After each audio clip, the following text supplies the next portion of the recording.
എന്നിട്ട് ഇവിടെയുള്ള ജനങ്ങളുടെ കാശെടുത്ത് ഇവർ ദുർവിനിയോഗം ചെയ്യുക. ഇവരുടെ ഏത് കാര്യങ്ങൾക്കും അവർ പറയുന്ന പോലെ കേട്ടില്ലെങ്കിൽ അവനെ വംശനാശം വരുത്തുന്ന പോലെ അവർ ഓരോ പ്രവൃത്തികളും ചെയ്യുക. ആ കൊച്ചുങ്ങളുടെ വീട്ടുകാരെ ഒന്ന് സംരക്ഷിക്കാനോ ആ വീട്ടുകാർക്ക് വേണ്ടി എന്തെങ്കിലും ചെയ്യാനോ ഇവർ ചെയ്തില്ല. നമുക്കറിയാലോ, 500 കോടി മുതൽ 1500 കോടി രൂപ വരെ അഭയാക്കേസിന് വേണ്ടിയിട്ട് ഇവർ ചെലവഴിച്ചെന്നാണ് പറയുന്നത്. അപ്പോൾ ആ കാലഘട്ടത്തിൽ നിന്നിട്ട് ഈ കൊച്ചിനും ഭാര്യയ്ക്കും എന്ത് കിട്ടുമെന്നാണ്, നീതി കിട്ടുമെന്നാണ് പറയുന്നത്. ആ കൊച്ചിൻ്റെയും ഭാര്യയുടെയും കെട്ടിവനായിരിക്കുന്ന കെട്ടിവൻ്റെ ചേട്ടനെ സംരക്ഷിച്ചുകൊണ്ട് ഇന്നും കോട്ടയം രൂപതയുടെ അരമനയിൽ ഇരുത്തിയിട്ടുണ്ടെന്നാണ് പറയുന്നത് കേട്ടത്. ഞാൻ അച്ഛൻ നിർത്തിയത് ഞാൻ കൈകൊണ്ട് ഇങ്ങനെ പൊക്കി കാണിച്ചു. ചെക്ക് ബുക്കും ഇവിടുത്തെ സർവ്വ സാമഗ്രികളും അച്ഛൻ്റെ വള്ളിയിൽ പോലും വെക്കാതെ കണ്ട വീടുകളിൽ കൊണ്ട് പാത്തു വെച്ചിരിക്കുക. ഞങ്ങളുടെ കനാനായ പാരമ്പര്യം അനുസരിച്ച് വംശനാശം വന്നുകൊണ്ടിരിക്കുന്ന ഒരു പാരമ്പര്യമാണ് കനാനായ സമുദായം. അതിന് അടുത്ത കാലങ്ങളിൽ ഈ സഭയാണെങ്കിൽ ഒരു കുടുംബത്തിൽ 4 പിള്ളേരുണ്ടാവുകയാണെങ്കിൽ ആ 4 പിള്ളേർക്ക് അവർക്ക് ഗോൾഡ് കോയിൻ അവർക്ക് സമ്മാനമായിട്ട് കൊടുത്തിരുന്നു. ഇപ്പം ഈ 2 കുഞ്ഞുങ്ങളെ സംരക്ഷിക്കാതെയും പിന്നെ ഇതിനും പുറകോട്ട് നോക്കിയെന്നാൽ ഒരു കുട്ടിയാണെന്നുള്ളതിൽ ഇവിടെ കോട്ടയം അരമനയിൽ കുളത്തിൽ വീണുപോയി ഒരു അഭയ എന്ന് പറയുന്ന ഒരു കന്യാസ്ത്രീ മരിക്കുകയുണ്ടായി. എന്നിട്ട് ഇങ്ങനെയുള്ള വൈദികരുടെയും കന്യാസ്ത്രീകളുടെയും ആ കന്യാസ്ത്രീയുടെ കുടുംബത്തെ അവസാനം ഇവരാണെന്നുള്ളതിൽ എല്ലാവർക്കും ഭ്രാന്താക്കി ഇവരാണ് കോടതിയിൽ ഇത് കൊടുത്തു. ഇപ്പം കനാനായ സമുദായത്തെ ഇവർ നശിപ്പിക്കാൻ വേണ്ടിയിട്ട് ഇപ്പോഴത്തെ മൂലക്കാട്ട് മെത്രാൻ ഇപ്പം ചെയ്തിരിക്കുന്ന പരിപാടി മാറ്റി കോടതികളിൽ ഓരോരോ കേസുകൾ മാറ്റി വിടുക. എന്നിട്ട് ഇവിടെയുള്ള ജനങ്ങളുടെ കാശെടുത്ത് ഇവർ ദുർവിനിയോഗം ചെയ്യുക. ഇവരുടെ ഏത് കാര്യങ്ങൾക്കും അവർ പറയുന്ന പോലെ കേട്ടില്ലെങ്കിൽ അവനെ വംശനാശം വരുത്തുന്ന പോലെ അവർ ഓരോ പ്രവൃത്തികളും ചെയ്യുക. ഇത് എത്ര നാളെ സഹിക്കുന്നത്? ഇതിനെ ആടിനെ പട്ടിയാക്കുകയും പട്ടീനെ പേപ്പട്ടിയാക്കുകയും ചെയ്യുന്ന പണ്ട് നാട്ടുകാർ പറയുന്ന പോലെ ഇതിൻ്റെ അടിസ്ഥാനമായിട്ടുണ്ട് ഇദ്ദേഹത്തിൻ്റെ ഇത് അങ്ങനെയുള്ളൂ. ഇദ്ദേഹം ഒരു നല്ല രീതിയിലല്ല ഇവിടുത്തെ കോട്ടയം രൂപതയിൽ തന്നെ ഇദ്ദേഹം ചാർജ് എടുത്ത് വന്നത്. ഈട് വേറൊരു സഭയിൽ നിന്ന് ഈടായിട്ട് ചാർജ് എടുത്ത് വന്ന വല്ലം റോസ് അന്ന് മുതൽ ഇദ്ദേഹത്തിന് ഈ സഭയെ നശിപ്പിക്കണം. അതിൻ്റെ ഒരു ചൂതാട്ടക്കളി പോലെ അച്ഛന്മാർക്ക് സെൻട്രമി കൊടുത്തും മറ്റുള്ള അച്ഛന്മാർ കണ്ടാണ് ചൂതാട്ടക്കളി നടത്തുന്നതിന് മാത്രം ഇവർ സപ്പോർട്ട് ചെയ്യുക. ഒരു 2 കൊച്ചുങ്ങളെ കൊണ്ട് പോയി ആത്മഹത്യ ചെയ്തിട്ട് ആ കൊച്ചുങ്ങളുടെ വീട്ടുകാരെ ഒന്ന് സംരക്ഷിക്കാനോ ആ വീട്ടുകാർക്ക് വേണ്ടി എന്തെങ്കിലും ചെയ്യാനോ ഇവർ ചെയ്തില്ല. നമുക്കറിയാലോ, 500 കോടി മുതൽ 1500 കോടി രൂപ വരെ അഭയാക്കേസിന് വേണ്ടിയിട്ട് ഇവർ ചെലവഴിച്ചെന്നാണ് പറയുന്നത്.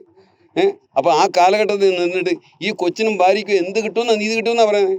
ആ കൊച്ചിൻ്റെയും ഭാര്യയുടെയും കെട്ടിവനായിരിക്കുന്ന കെട്ടിവൻ്റെ ചേട്ടനെ സംരക്ഷിച്ചുകൊണ്ട് ഇന്നും കോട്ടയം രൂപതയുടെ അരമനയിൽ ഇരുത്തിയിട്ടുണ്ടെന്നാണ് പറയുന്നത് കേട്ടത്. പിന്നെ ഇവർ ആരെ സംരക്ഷിക്കുമെന്നാണ് പറയുന്നത്? അതിൻ്റെയൊക്കെ ജനവികാരമാണ് ഇപ്പം ഇവിടെ വന്നുകൊണ്ടിരിക്കുന്നത്. 2 നിങ്ങൾ പിള്ളേരെ ഉണ്ടാക്കിക്കോ എന്ന് ഇവർ പറയും. എന്നിട്ട് ഈ പിള്ളേരെ ഉണ്ടാക്കിയിട്ടോ പിള്ളേരെയാണെന്ന് സെൻട്രമി കൊടുത്തിട്ടും ഇവരുടെ ചൂതാട്ടത്തിനനുസരിച്ച് പിള്ളേരെ വളർത്തുക. ഇതൊന്നും ഇനിയുള്ള കാലത്ത് ഇതൊന്നും നടക്കുമെന്ന് തോന്നുന്നില്ല. അതിൻ്റെ പ്രതിഷേധമാണ് ഇവിടെ എൻ്റെ ഓരോ ഇതും അരങ്ങേറിക്കൊണ്ട്.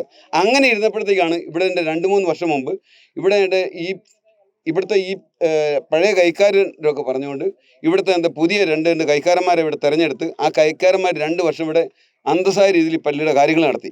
അത് കാരണമാണ് ഇവിടുത്തെ ഏറ്റവും വലിയ വൈരാഗ്യം രൂപതയ്ക്ക് ഞങ്ങളോട്. അതിന് ഏറ്റവും കൂടുതൽ കുട പിടിച്ചു കൊടുക്കുന്നത് ഈ രൂപതയുടെ വൈസ് ചാൻസലർ ആയിരിക്കുന്ന VG എന്ന് പറയുന്ന പേരെടുത്തിരിക്കുന്ന മൈക്കിൾ വെട്ടിക്കാടനാണ്. അദ്ദേഹമാണ് ഇതിന് മുഴുവൻ കുട പിടിച്ചുകൊണ്ട്. അദ്ദേഹം ഒരു മിനിറ്റ് എന്ന് പറഞ്ഞാൽ ഇവിടുത്തെ പ്രശ്നം തീരാനല്ലേ ഉള്ളൂ. ഞങ്ങൾ എത്ര പ്രാവശ്യം ഇവരുടെ കാല് വിട്ടുകൊണ്ട് ഇവരുടെ അരവണ ചെല്ലുന്നത്.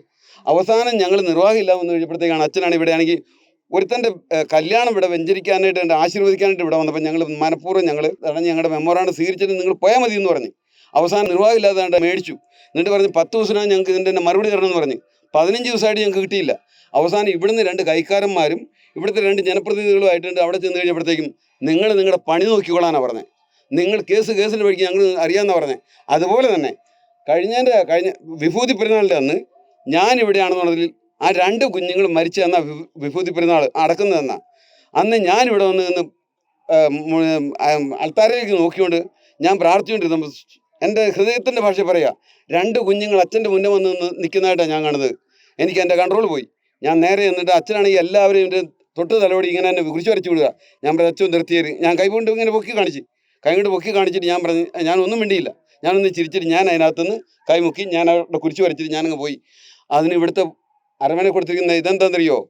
ഒരാൾ വന്ന് ഒരു വിശ്വാസി വന്ന് ആ വിശ്വാസിയാണെങ്കിൽ അച്ഛൻ്റെ കൈ പിടിച്ച് തിരിച്ചു. 450 പേര് ഈ പള്ളിക്കകത്തുണ്ടെന്നേരം ഒരു മനുഷ്യൻ അറിഞ്ഞിട്ടില്ല. എന്നിട്ട് അവിടെ കൊടുത്തിരിക്കുന്ന റിപ്പോർട്ടാണ് ഒരു വിശ്വാസി കൈപിടിച്ച് തിരിച്ചതെന്ന്. ആ വിശ്വാസി ആയതാണെന്ന് കൈക്കാരന്മാർക്ക് അറിയണ്ടേ? കൈക്കാരന്മാരുണ്ടല്ലേ പള്ളിയുടെ അധികാരികൾ. അങ്ങനെയുള്ള കാര്യത്തിൽ കൈക്കാരന്മാരെ കുറ്റപ്പെടുത്തും. ബാക്കിയുള്ള കാര്യത്തിലാണെങ്കിൽ അച്ഛൻ ചെക്ക് ബുക്കും ഇവിടുത്തെ സർവ്വ സാമഗ്രികളും അച്ഛൻ്റെ വള്ളിയിൽ പോലും വെക്കാതെ കണ്ട വീടുകളിൽ കൊണ്ട് പാസ് വെച്ചിരിക്കുക. അവസാനം അച്ഛൻ പോകേണ്ട സമയമായപ്പോഴത്തേക്കും ബലമായിട്ട് പിടിച്ച് മേടിപ്പിച്ച് ഇവിടെ വെച്ചിട്ടുണ്ട്. ആ രൂപത്തിലാണ് ഈ പള്ളി നടത്തുന്നത്. എന്നിട്ട് അവസാനം ഇവർ തിരക്കി കഴിഞ്ഞപ്പം പ്രതി ഞാനാ. എന്നോട് ചോദിച്ചപ്പോൾ ഞാൻ പറഞ്ഞു, നിങ്ങൾ ആ CCTV അല്ലേ ഇവിടെ ഉള്ളത്, നിങ്ങൾ നോക്കി. ഞാൻ എന്തൊരു ആദ്യമേ തമാശ പോലെ ഞാൻ കണ്ട്. അവസാനം CCTV നോക്കാൻ പറഞ്ഞപ്പം അച്ഛൻ പറഞ്ഞു അങ്ങനെ ഒരു സംഭവം ഇവിടെ ഉണ്ടായിട്ടില്ലെന്ന്. ഇതാണ് ഇവിടുത്തെ കെട്ടുകഥകൾ. ഇത് മിശിഹാതമ്പുരാൻ്റെ വഴികളിലൂടെയാണ് ഈ പാതിരികളിൽ സഞ്ചരിക്കുന്നതെന്നുള്ളത്. ഇന്നത്തെ വിശ്വാസികളെ അടിമപ്പെടുത്തി ജീവിക്കുക എന്ന് പറഞ്ഞാൽ അത് വലിയ ബുദ്ധിമുട്ടുള്ള കാര്യമാണ്. അത് കാരണം ഇതൊന്നുമല്ല ഇവിടുത്തെ പ്രശ്നം. 2 കുഞ്ഞുങ്ങളെ കൊണ്ട് ആ സ്ത്രീ റെയിൽവേ ട്രാക്കിലേക്ക് പോയത്. അത് ആരാണ് അതിൻ്റെ ഉത്തരവാദി? അച്ഛൻ്റെ ഈ കെട്ടിയവൻ്റെ ചേട്ടൻ. ആ ചേട്ടനെ സംരക്ഷിച്ചുകൊണ്ടിരിക്കുകയാണ് ഇന്ന് അരവനെ. മനസ്സിലായില്ലേ? അതിനു വേണ്ടിയിട്ടാണ് ഞങ്ങളുടെ പ്രതിഷേധം ഈ കഴിഞ്ഞ ദിവസം നടന്നത്. അതിനിവിടെയാണെങ്കിൽ കുറച്ച് ഇതുണ്ടല്ലോ, എവിടെ ചെന്നാലും ഉണ്ടല്ലോ അച്ഛന്മാരെ താങ്ങി നടക്കുന്ന കുറേ പേര്. അതുകൊണ്ട് ഇവിടെ അങ്ങനെയൊന്നുമില്ല. ഇവിടെ ഞങ്ങളാണെങ്കിൽ എല്ലാവർക്കും ഒരു ക്ഷമയോടും നല്ല സൗഹാർദ്ദത്തിലും പോകുന്ന ആൾക്കാരാണ്. അതുകൊണ്ട് ഇവിടെയാണെന്നുണ്ടെങ്കിൽ ആർക്കും ഒരു ഇതുമില്ല. പക്ഷേ ഇവിടുത്തെ കാര്യങ്ങൾ നടക്കണം. ഞങ്ങൾക്കൊരു നല്ല മാലകാട് പെരുന്നാളാണ് വരുന്നത്. ആ പെരുന്നാൾ നല്ല രീതിയിൽ നടത്തണം എന്ന് ആഗ്രഹിച്ചുകൊണ്ടാണ് ഞങ്ങൾ എല്ലാവരും ഇവിടെ അരമനെ പോയത്. എന്നിട്ടാണ് ഞങ്ങൾക്ക് എന്താ പ്രതികരണമാണിത്, നിങ്ങളുടെ വഴി നോക്കി ഞങ്ങൾ നോക്കിക്കോളാന്ന്. ആ ആളെ എന്ത് ചെയ്യാമെന്ന്. എന്നെ ഒന്നും ചെയ്യാൻ പോകുന്നില്ല. അതെനിക്ക് നല്ല ധൈര്യമാണ്. ഞാൻ വളർന്നു വന്ന സിറ്റുവേഷനും അങ്ങനെയാണ്. എന്നെ പേടിപ്പിക്കാൻ ആരും നോക്കി നിന്നിട്ട് ഞാൻ വിട്ടുകൊടുക്കുകയില്ല.